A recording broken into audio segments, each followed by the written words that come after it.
हवामान विभागाने विदर्भाच्या काही जिल्ह्यात तीव्र उन्हाच्या काहिलीचा इशारा दिलाय, तर काही जिल्ह्यांमध्ये पावसाचा इशारा दिला होता। वर्धा शहरात सुमारास विजांच्या कडकडाटासह पावसाला सुरुवात झाली आहे। तसेच देवळी तालुक्यामध्ये सुद्धा मोठ्या प्रमाणात वादळी वारे व अवकाळी पाऊस बरसला। तर देवळी तालुक्यातील इंझाळा येथे जुने व मोठे झाड पडल्याने गावातील मार्ग काही वेळ बंद झाला होता। वर्धा जिल्ह्याच्या तापमानातील मागील 8 दिवसात चांगलीच वाढ झाली होती। विदर्भात 44 अंशाच्या घरात पोहोचलेल्या तापमानामुळे नागरिकांची लाहीलाही होत होती। अशातच वर्धेत अचानक वातावरणात बदल होत अवकाळी पावसाने हजेरी लावली आहे। अचानक आलेल्या पावसामुळे नागरिकांची चांगलीच तारांबळ उडाली। पावसामुळे उकाड्याने त्रस्त झालेल्या नागरिकांना दिलासा मिळाला असून वातावरणात गारवा निर्माण झाला आहे। या पावसामुळे जिल्ह्यात उन्हाळी पीक घेणाऱ्या शेतकऱ्यांना फटका बसण्याची शक्यता आहे। काही शेतकऱ्यांनी तीळ आपल्या शेतात कापणी करून ठेवला आहे, तर काही पिके कापणे सुरू आहे।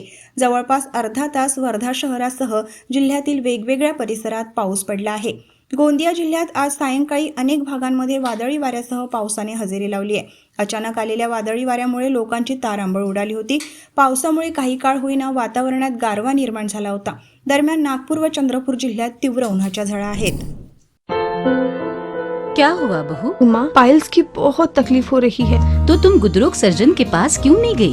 देखो, जैसे हार्ट के लिए हार्ट स्पेशलिस्ट, ब्रेन के लिए ब्रेन स्पेशलिस्ट, तो पाइल्स के लिए पाइल्स स्पेशलिस्ट क्यों नहीं? स्त्री हो या पुरुष, टॉयलेट में तकलीफ केवल पाइल्स ही नहीं और भी कई प्रकार के गुदरोग तथा कैंसर भी हो सकता है। इसीलिए इसकी प्रत्यक्ष जांच जरूरी है।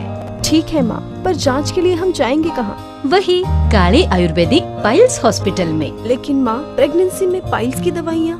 प्रेगनेंसी में आयुर्वेदिक दवाइयाँ सुरक्षित होती है। जनहित में जारी काले आयुर्वेदिक पाइल्स हॉस्पिटल, औषधि चिकित्सा तथा सर्जरी ट्रीटमेंट उपलब्ध। हमारा पता उमरेड रोड, दिघौरी बस स्टॉप के पास, नागपुर। अधिक जानकारी के लिए वेबसाइट पर जाएं kalepileshospital.com।